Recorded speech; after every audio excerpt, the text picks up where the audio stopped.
let's get on with some more news before we get to that conversation. The ongoing teachers' strike has opened a new battlefront between the government of Kenya and the opposition. The Coalition for Reforms and Democracy, CORD, last week announced that it will institute impeachment proceedings against President Uhuru Kenyatta for allegedly violating the Constitution by failing to pay teachers following a court order. But what does it take to remove a Kenyan president from office? And does CORD have what it takes to make history? The 2010 promulgation of the new constitution opened a new chapter for Kenya on many fronts, from devolution to a bicameral legislature. Analysts say the implementation of the constitution is well on course, albeit amid a few hitches. But some provisions of the supreme law have remained uncharted territory until now. We as a coalition have instructed our team in the National Assembly to immediately start instituting impeachment proceedings against the President of the Republic of Kenya. Those who are proposing the impeachment of the President, that proposal of impeachment of the President is as ridiculous as the proposal that we are going to sort out the teachers' problem by having a harambe. Ati wale wanasema wana propose impeachment, ndio wale wanasema ati tutafanya harambe ya kukusanya pesa bilioni 118 ya kulipa walimu. Hata kama kweli wewe uko na kichwa timamu, hiyo maneno inawezekana? Removal of a president by impeachment is provided for under Article 145 of the Constitution of Kenya.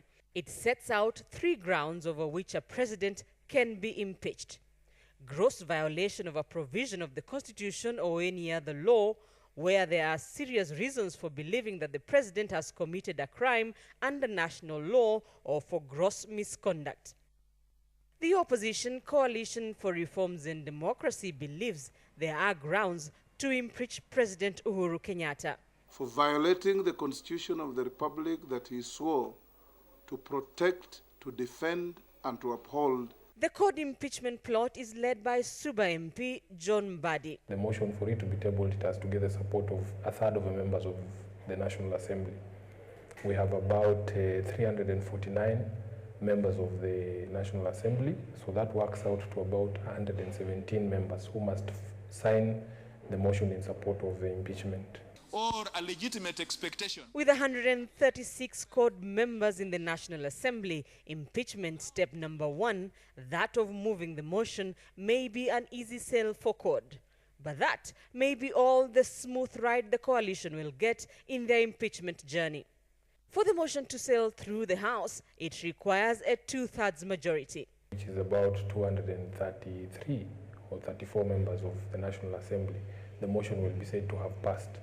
And from then, the Constitution says the Speaker of the National Assembly has to notify the Speaker of the Senate within 2 days of that motion and forward the motion to him. Within 7 days of receiving the notice of resolution from the Speaker of the National Assembly, the Senate will convene to hear the charges against the President.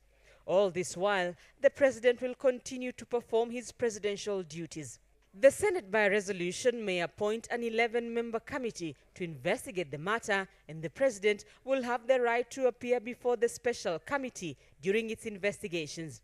The committee is required to report its findings to the Senate within 10 days. Even forgetting about the 2/3 in the National Assembly, we have 11 people who are extremely powerful in that process. If the committee finds that there are grounds for the impeachment of the President, the Senate will offer the President an opportunity to be heard before voting on the impeachment charges.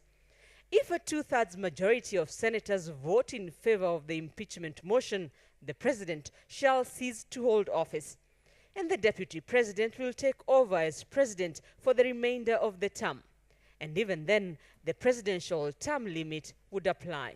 If, for instance, that were to happen today, Deputy President Ruto, if the time remaining is more than 2.5 years or more, we will be taken to have served 1 term, so that if he were to run for election next time, he can only run once. Then we will be counted as having served the 2 full terms under the Constitution.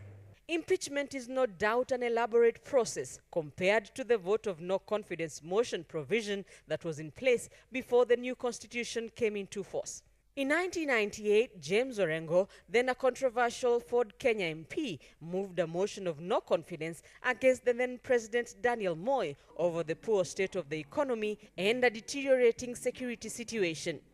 With the ruling party KANU having a majority in the House, the motion flopped. Only 67 MPs voted for it. 137 voted against it. With a Jubilee majority in the House, the code impeachment motion, some analysts say, may not see the light of day.